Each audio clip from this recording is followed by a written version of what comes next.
আসসালামু আলাইকুম। মাহমুদা কিচেনে সবাইকে স্বাগতম। আশা করছি সবাই ভালো আছেন।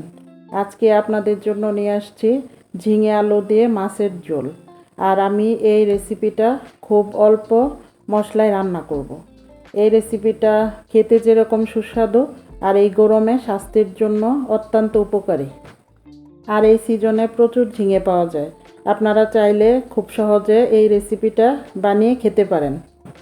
আর এই রেসিপিটা তৈরি করতে এখানে আমি নিয়ে নিয়েছি হাফ কেজি ঝিঙে, 2টা আলু, 4-5টা কাঁচামরিচ আর একটা মাঝারি সাইজ পেঁয়াজ। এখানে নিয়ে নিলাম 4 পিস রুই মাছ। একটু লবণ, হলুদ, মরিচ দিয়ে আমি মাছটাকে ভালো করে মেখে নিয়েছি। এখানে আমি একটা ননস্টিকের প্যান বসিয়ে নিয়েছি। দিয়ে দিলাম 2 টেবিল চামচ সয়াবিন তেল। এই তেলটা গরম হয়ে গেলে ভালো করে তারপর আমি মাছগুলোকে দিয়ে দিব। মাছগুলো দিয়ে আমি ভালো করে ভেজে নিব। লাল করে ভেজে নেবেন, তাহলে তরকারির টেস্টটা খুবই ভালো হয়। দেখুন উল্টিয়ে পাল্টিয়ে নিচ্ছি। মাছের কালারটা হয়ে গেছে, আমি মাছগুলো তুলে রাখলাম। এখন এই তেলের মধ্যেই আমি দিয়ে দিব কিছু পেঁয়াজ আর কাঁচামরিচ দিয়ে ভালো করে ভেজে নিব। পেঁয়াজটাকে লাল করে ভেজে নেবেন, তাহলে তরকারির কালার এবং টেস্ট খুবই ভালো হয়। ভালো করে নাড়াচাড়া করে ভাজতে হবে, না হলে এক সাইড পুড়ে যাবে। এই পর্যায়ে আমি দিয়ে দিব হাফ টেবিল চামচ হলুদ গুঁড়ো, দিয়ে দিচ্ছি হাফ টেবিল চামচ মরিচ গুঁড়ো, দিয়ে দিচ্ছি হাফ টেবিল চামচ ধনিয়া গুঁড়ো।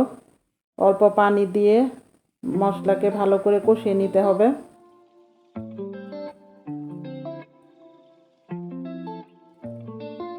এ পর্যায়ে দিয়ে দিচ্ছি স্বাদ মতো লবণ। মশলাটা যত ভালো করে কষাবেন তরকারির টেস্টটা তত ভালো হয়। আর ঝিঙেটা যেহেতু নরম তরকারি, তাই আমি আলুটা আগে দিয়ে একটু সিদ্ধ করে নিব। ঢাকনা দিয়ে ঢেকে দিলাম 5 মিনিটের জন্য। আমি অফ ক্যামেরাতে আরও 2-3 বার ভালো করে নেড়ে দিয়েছি আলুটা। দেখুন এখানে আলুর ঝোলটা একটু শুকিয়ে গেছে। হাফ সিদ্ধ হয়ে যাওয়ার পর আমি ঝিঙেটা দিয়ে দিলাম। দিয়ে ভালো করে নাড়াচাড়া করে মশলাটা মিশিয়ে নেবেন। এবার আবার আমি ঢাকনা দিয়ে 5 মিনিটের জন্য রেখে দেব।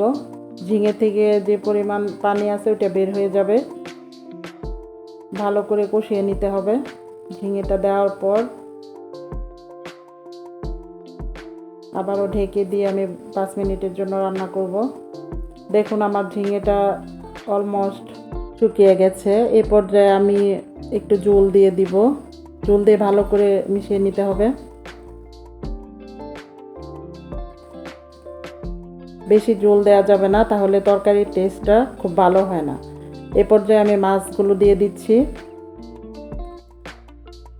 ঝিঙেটা যেহেতু খুব নরম তরকারি, তাই বেশিক্ষণ ঢেকে দিয়ে রান্না করলে কালারটাও নষ্ট হয়ে যায়। আবার ওভার কুক হয়ে গেলে খেতেও তেমন একটা ভালো লাগে না। সেজন্য এ পর্যায়ে আমি আর ঢেকে দিব না।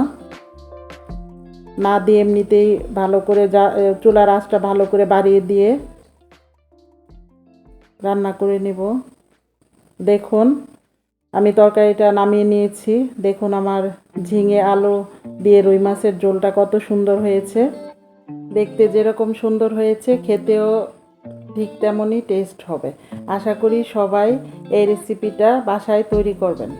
এখন ঝিঙের সিজন, প্রচুর ঝিঙে পাওয়া যায়।